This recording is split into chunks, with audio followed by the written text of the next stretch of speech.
Good morning friends.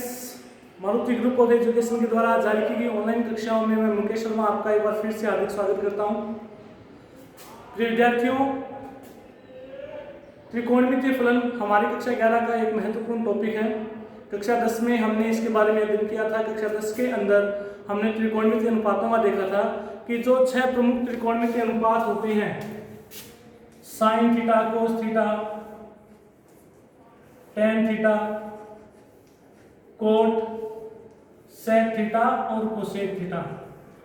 हमने कक्षा 10 में ये देखा था कि इनकी उत्पत्ति किस प्रकार से होती है और इसकी उत्पत्ति के लिए हम एक राइट एंगल ट्राइंगल, एक समकोण त्रिभुज लेते हैं और उस समकोण त्रिभुज में अगर मैं थीटा जो कि एक न्यूनकोण है, थीटा इसको मानता हूं, तो यहाँ पे ए भी एक न्यूनकोण आएगा।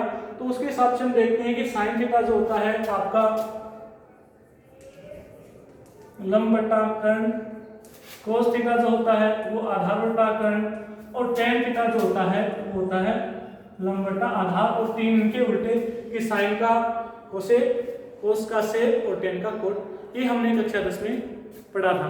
साथ ही साथ हमने कक्षा 10 में जो तीन महत्वपूर्ण सर्वसमीकाएं थी, त्रिकोणमितीय सर्वसमीकाएं, sine square theta plus cos square theta बराबर 1 प्लस टेन स्क्वायर थीटा बराबर सेक स्क्वायर थीटा और 1 प्लस कोट बराबर कोसेक स्क्वायर थीटा, उनका भी हमने अध्ययन किया था कि sign square theta plus cos square theta बराबर 1 प्लस टेन स्क्वायर थीटा बराबर सेक स्क्वायर थीटा और 1 प्लस कोट स्क्वायर थीटा बराबर कोसेक स्क्वायर थीटा। ये तीन हमारी त्रिकोणमितीय सर्वसमीकाएं कहलाती हैं, जिनके बारे में हमने अध्ययन किया था। अब आज के वीडियो में हम इससे आगे की भी हमने जो देखा था केवल और केवल न्यूनकोणों के बारे में देखा था कि न्यूनकोणों के क्या क्या हम प्रयोग कर सकते हैं। इनके हमने कुछ सवाल भी किए थे। यानी कि सारा का सारा आपका जो फर्स्ट क्वाड्रेंट है, पहला चतुर्थांश है, उससे संबंधित इन अनुपातों का हमने अध्ययन किया था। जैसे हम कक्षा 11 में एंटर होते हैं तो हमें इनसे आगे बढ़ना होता है। तो अब हम जो पहले चतुर्थांश है उससे आगे दूसरे, तीसरे, चौथे इन चतुर्थांश के अंदर भी बात करेंगे कि साइन, कोस, टेन इनके मान क्या आते हैं, इनके चिन्ह कैसे आते हैं।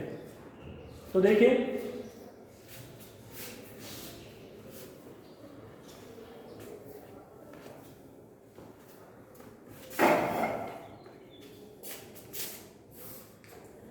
ये आपका एक चतुर्थांश है, ये हमारा पहला चतुर्थांश, फर्स्ट क्वाड्रेंट जिसको हम कहते हैं, ये हमारा सेकंड क्वाड्रेंट, ये थर्ड और ये फोर्थ। चार चतुर्थांशों में हमने इसको बांटा है।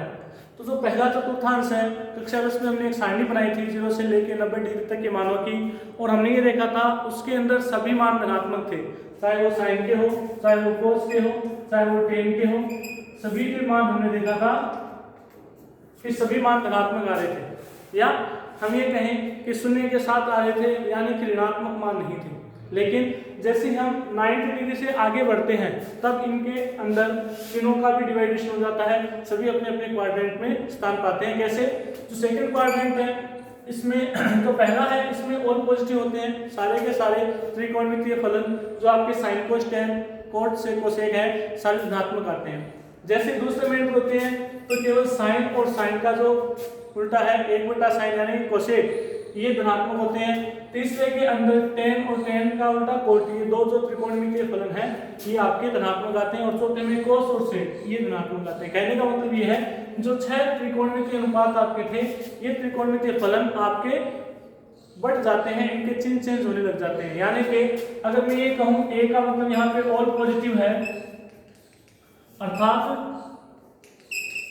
पहले क्वाड्रेंट में आपके सारे के सारे त्रिकोणमितीय मान धनात्मक ही आते हैं। दूसरे के अंदर हमारे साइन और कोसेक के मान धनात्मक आते हैं, बाकी ऋणात्मक आते हैं। तीसरे के अंदर टेन और कोट के मान धनात्मक आते हैं, बाकी सभी त्रिकोणमितीय अनुपात ऋणात्मक आते हैं।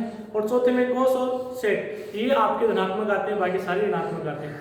अब बात करते हैं ऐसा क्यों होता है कि सेकंड क्वाड्रेंट यानी कि 90 से 180 तक के जो बीच की वैल्यूज हैं इनके बीच में साइन और कोसेक ही पॉजिटिव क्यों होता है, बाकी सारे नेगेटिव क्यों होता है। तो हम इनके चिन्हों को देखते हैं कि इनके चिन्ह किस प्रकार से आएंगे।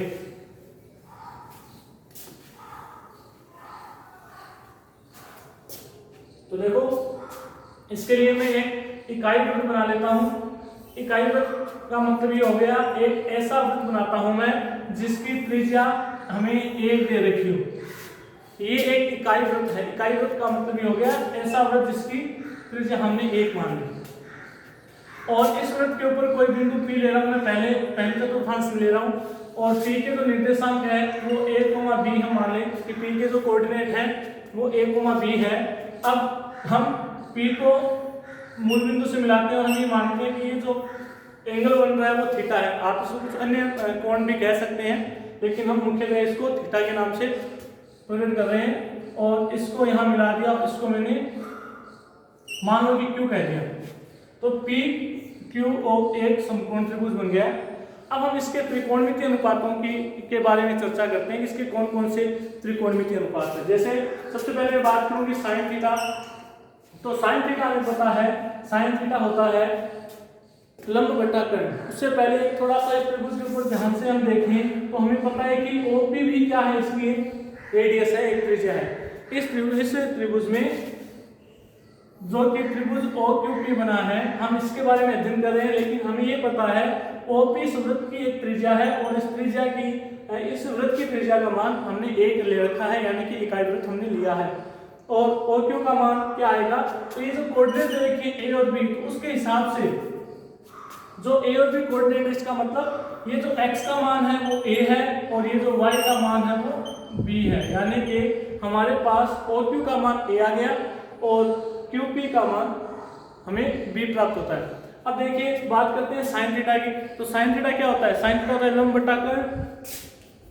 तो ये आ गया साइन थीटा बराबर, यहाँ पे लंब कितना है B बटा कर्ण कितना है 1 है, तो इसको हम लिख सकते हैं साइन थीटा बराबर B आ गया। इसको हम आगे करते हैं कि कोस का मान क्या आता है। तो कोस थीटा का मान क्या आ जाएगा, कोस होता है आधार बटा कर्ण, और यहाँ पे आधार क्या है A, तो इसका मान A आ गया। टेन थीटा जो होता है, टेन होता है आपका लंब बटा आधार, और यहाँ पे लंब कितना है, लंब है B, आधार है A, तो ये B बटा A आ गया। कोट जो कि टेन का उल्टा होता है, तो ये A बटा B आ गया। सेक जो कि कोस का उल्टा होता है 1 बटा A आ गया, और कोसेक जो कि साइन का उल्टा होता है 1 बटा B आ गया। आप किसी भी प्रकार से इन त्रिकोणमितीय मानों को ज्ञात कर सकते हैं, और हमने ये कक्षा 10 में किया भी है। अब आगे देखें कि अगर मान लो कि मैं यहाँ से सेकंड क्वाड्रेंट में दूसरे चतुर्थांश में प्रवेश करता हूँ, तो दूसरे चतुर्थांश में जो x का मान है वो नेगेटिव हो जाएगा, और जो y का मान है वो पॉजिटिव रहेगा, यानी कि ये पॉइंट आ जाएंगे -A एंड B। अब मैं क्या करता हूँ, इसको मिला देता हूँ, और मैं इसको P1 की मतलब जो नाम है वो P1 दे देता हूँ सामान्य जानकारी के लिए। अगर ये P है तो ये P1 है। तो अब देखते हैं ये 90 डिग्री का एंगल हो गया, ये आपका थीटा हो गया। तो इसके अंदर अगर हम चलें तो इसके अंदर भी हम यही त्रिकोणमितीय अनुपात लगाएं, तो साइन थीटा क्या आएगा, साइन थीटा होता है लंब बटा कर्ण, और इसके हिसाब से ये जो वैल्यू आएगी आपके साइन थीटा, तो ये आपकी B ही है और ये आपकी -A है, तो आपके पास आ जाएगा B बटा 1, यानी कि साइन थीटा बराबर, और B का मान यहाँ साइन थीटा के कहने का मतलब क्या है, साइन थीटा के मान में कोई बदलाव नहीं हुआ है। तो जो पहले आ रहा था साइन का मान, वही अब दूसरे चतुर्थांश में आ रहा है। हमें पता है कि पहले चतुर्थांश में साइन थीटा पॉजिटिव आ रहा है, तो दूसरे चतुर्थांश में भी साइन का मान पॉजिटिव आ रहा है। अब हम कोस की बात करते हैं, कोस थीटा। तो कोस थीटा देखते हैं, कोस होता है आधार बटा कर्ण, आधार का मान -A है, -A बटा A, यानी कि कोस थीटा बराबर -A, और A का मान कितना है यहाँ पे, कोस थीटा ये आ जाएगा माइनस का कोस थीटा। कहने का मतलब क्या है कि कोस का मान दूसरे चतुर्थांश में हमें नेगेटिव प्राप्त होता है। अब तीसरा करते हैं टेन थीटा। टेन होता है लंब बटा आधार, यानी कि B बटा -A, तो टेन थीटा आ गया माइनस का B बटा A, और माइनस का B बटा A और B बटा A आपका टेन थीटा है, इसका मतलब ये मान आ गया माइनस का टेन थीटा। तो देखो सीधी सी बात है, दूसरे चतुर्थांश में एंटर करते ही साइन पॉजिटिव रह रहा है, इसका मतलब ये है कि साइन के मान में कोई बदलाव नहीं आएगा, या साइन पहले चतुर्थांश में पॉजिटिव है तो साइन दूसरे चतुर्थांश में भी पॉजिटिव रह रहा है, और साइन का उल्टा कोसेक वो भी क्या हो जाएगा पॉजिटिव। कोस यहाँ पे नेगेटिव आ रहा है और कोस का उल्टा सेक भी नेगेटिव आ जाएगा, tan यहाँ पे नेगेटिव आ रहा है तो tan का उल्टा भी नेगेटिव आ जाएगा। किसमें हम बात कर रहे हैं यहाँ पे दूसरे चतुर्थांश में, यानी कि अगर हम चिन्ह की बात करें कि त्रिकोणमितीय फलनों के चिन्ह, आपका जो पॉइंट का नाम है वो क्या होना चाहिए यहाँ पे, त्रिकोणमितीय फलनों के, त्रिकोणमितीय फलनों के चिन्ह। तो त्रिकोणमितीय फलनों के जो चिन्ह है वो यहाँ पे हम देख रहे हैं दूसरे चतुर्थांश में एंटर करते ही केवल साइन और कोसेक के मान पॉजिटिव आ रहे हैं, बाकी सभी के मान नेगेटिव आ रहे हैं। तो दूसरे चतुर्थांश में साइन पॉजिटिव हो जाएगा। अब हम आगे बात करें तीसरे चतुर्थांश में, तो पुनः हम देखते हैं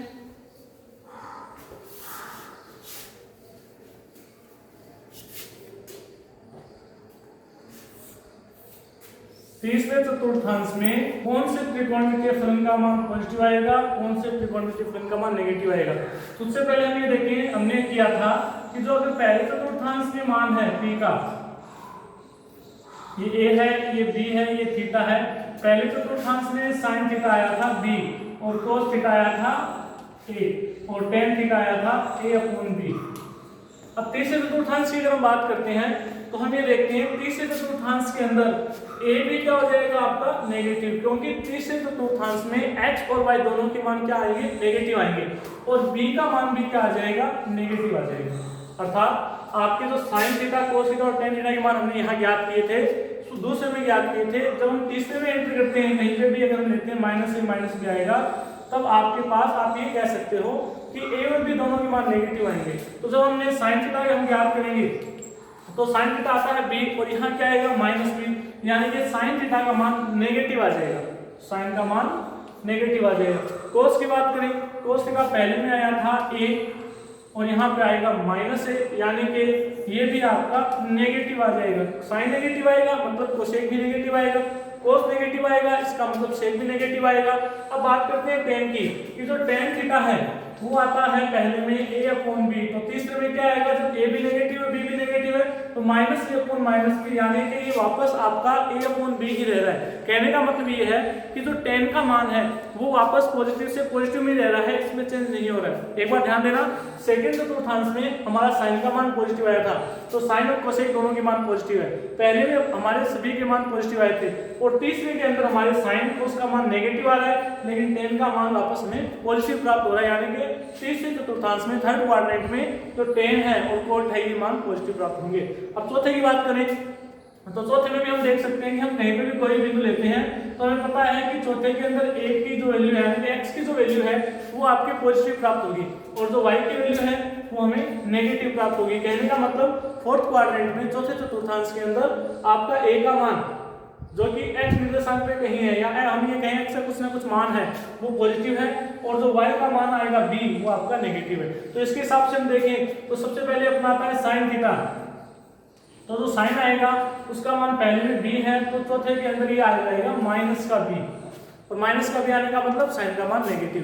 कोस की बात करें, कोस थीटा जो आएगा वो आता है a, जो पहले चतुर्थांश में a था तो इसमें भी क्या आएगा, a ही आ जाएगा, क्योंकि a की वैल्यू तो ऑलरेडी पॉजिटिव है तो कोस का मान यहाँ पे पॉजिटिव आ रहा है। अब हम बात करते हैं tan की, तो जब हम tan की बात करते हैं चौथे चतुर्थांश में तो a तो पॉजिटिव आ रहा है लेकिन जो b है वो नेगेटिव आ रहा है, यानी कि माइनस का आ रहा है। तो कहने का मतलब क्या हो गया, tan भी आपके पास नेगेटिव मिल जाएगा। तो हमने तीन फाइंड किए, साइन का, कोस का और tan का। साइन के हिसाब से हम कह सकते हैं कि साइन नेगेटिव है तो कोसेक भी नेगेटिव आएगा, कोस नेगेटिव नहीं है, कोस पॉजिटिव है तो सेक भी पॉजिटिव है, और tan अगर नेगेटिव है तो उसका उल्टा कोट भी आपका नेगेटिव आ जाएगा। अब देखते हैं हम एक बार इन पूरे कंप्लीट को देखते हैं कि क्या क्या होता है।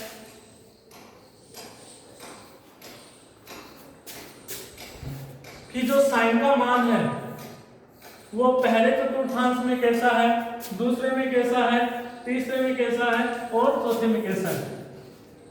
साइन के मान इन चार चतुर्थांशों में हमें किस प्रकार से प्राप्त हो रहा है उसके बारे में चर्चा करते हैं। हमने ये देखा था कि पहले में चाहे वो साइन हो, चाहे कोस हो, चाहे tan हो,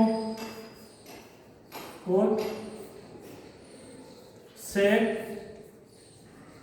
और कोसेक, इन सभी के मान हमारे पास किस प्रकार से आ रहे हैं। तो जो पहला चतुर्थांश था जिसके अंदर हमने चर्चा की कि पहले चतुर्थांश में हमारे सभी के मान पॉजिटिव आ रहे हैं। सभी के मान पॉजिटिव आने का मतलब ये हो गया कि साइन से लेके कोसेक तक के सभी मान हमारे धनात्मक मान रह रहे हैं। तो पहले चतुर्थांश में सारे के सारे पॉजिटिव आ रहे हैं, लेकिन हम दूसरे चतुर्थांश की अगर हम बात करें तो हमने ये देखा था कि दूसरे में साइन पॉजिटिव आ रहे हैं तो कोसेक पॉजिटिव आ रहा है, बाकी सारे नेगेटिव आ रहे हैं। तीसरे चतुर्थांश के अंदर हम बात करें तो तीसरे चतुर्थांश में साइन नेगेटिव है, केवल और केवल tan और उसका उल्टा कोट जो पॉजिटिव आ रहा है, बाकी सारे मान नेगेटिव आएंगे। और चौथे चतुर्थांश में जो कोस है ये पॉजिटिव आ रहा है और सेक पॉजिटिव आ रहा है, बाकी सारे मान आपके नेगेटिव आएंगे। तो इस प्रकार से हम कह सकते हैं कि कौन से चतुर्थांश में कौन सा पॉजिटिव है, और इसको हम शॉर्टली इस प्रकार से डिनोट कर सकते हैं, जिसको कि हम ASTC से प्रेजेंट करते हैं कि पहले में A यानी और पॉजिटिव, दूसरे में S यानी साइन और कोसेक पॉजिटिव, तीसरे में T यानी tan और कोट पॉजिटिव, और चौथे में कोस और सेक पॉजिटिव, बाकी सारे नेगेटिव। तो इस प्रकार से हम देख सकते हैं कि कौन से चतुर्थांश में कौन सा त्रिकोणमितीय फलन है वो पॉजिटिव आएगा, कौन सा त्रिकोणमितीय फलन नेगेटिव आएगा। ठीक है।